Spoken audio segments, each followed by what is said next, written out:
আমি আজি খুব আনন্দিত হৈছোঁ বড়োসকলৰ যিটো মানে আজি প্ৰাপ্য এই প্ৰাপ্যটো আমি পাওঁ বুলি আমি খুব আনন্দিত। জয় বড়ো হাৰিণী, জয় বড়ো হাৰিণী।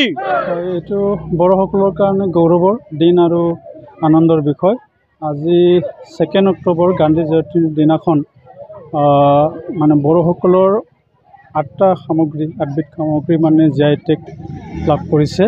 তাৰে ভিতৰত বড়োসকলৰ যি পৰম্পৰাগত আৰনাই সেইটো আৰু খাদ্য আছে আমাৰ এই শুকান মাছৰ পৰা বনোৱা নাফাম বুলি কয়, আৰু আছে জৌ বিদৈ, জৌ গিচি, তাৰপিছত অনলা, তাৰপিছত বড়ো গোখা, নাৰ্জী, এনেকৈ 8বিধ সামগ্ৰী বড়োসকলে GI টেগ লাভ কৰিছে।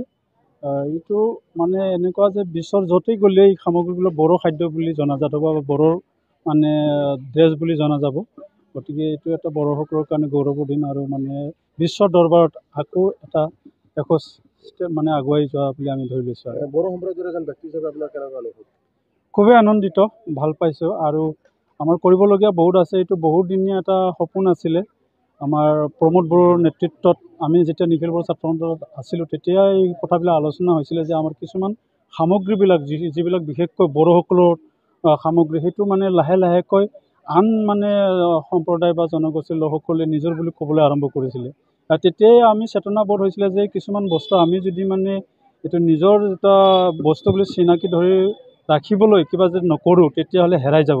তো সেই প্ৰচেষ্টাতে আমি প্ৰমোদৰ নেতৃত্ব আৰু অসম চৰকাৰৰ নেতৃত্বত আজি আমাৰ বড়োসকলৰ কিছুমান মানে সাজপাৰ লগতে খাদ্য লগতে কিছুমান পানীয় জাতীয় বস্তুবিলাক আমি GI টেগ কৰিবলৈ সক্ষম হৈছোঁ আৰু বিশ্বৰ দৰবাৰত এয়া বড়োৰ মানে খাদ্য বুলি জনাজাত হ'ব।